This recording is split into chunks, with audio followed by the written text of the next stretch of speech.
In today's video, I'm going to teach you how to fix BSOD after CrowdStrike outage. If your Windows device is stuck in a blue screen loop after the recent outage, our goal is to start the system in safe mode with networking using the Windows recovery environment.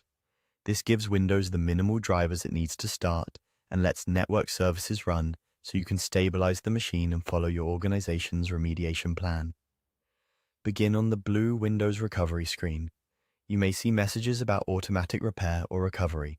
Here, click See Advanced Repair Options. This moves you out of the basic recovery prompt and into the full set of repair tools, which is what we need for a controlled startup. Next, click Troubleshoot. Think of this as the toolbox area in Windows Recovery. You're not resetting anything here, you're simply opening the space where Startup Settings lives. Now click Advanced Options. This page contains several technical tools, like Startup Repair and System Restore, but we're heading specifically to the startup controls that let us turn on safe mode. Choose Startup Settings. This section is designed to change how Windows boots, including enabling safe mode. It's normal for Windows to prepare a brief list of options here. If your screen pauses for a moment, that's expected. Windows is getting the startup choices ready. When the Startup Settings options appear, press F5 to enable safe mode with networking.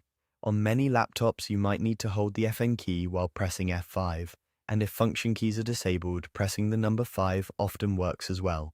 After you make this selection, Windows will load with only essential services plus networking support.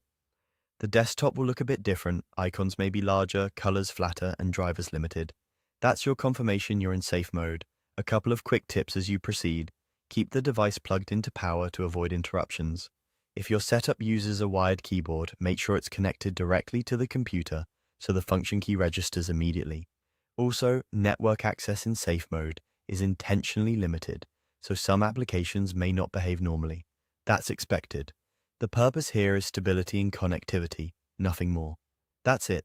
You've navigated from the recovery screen to safe mode with networking by selecting See Advanced Repair Options, then Troubleshoot, Advanced Options, Startup Settings, and finally pressing F5. From here, follow your organization's guidance to complete any required remediation, and when you're done, you can restart the PC to return to normal Windows.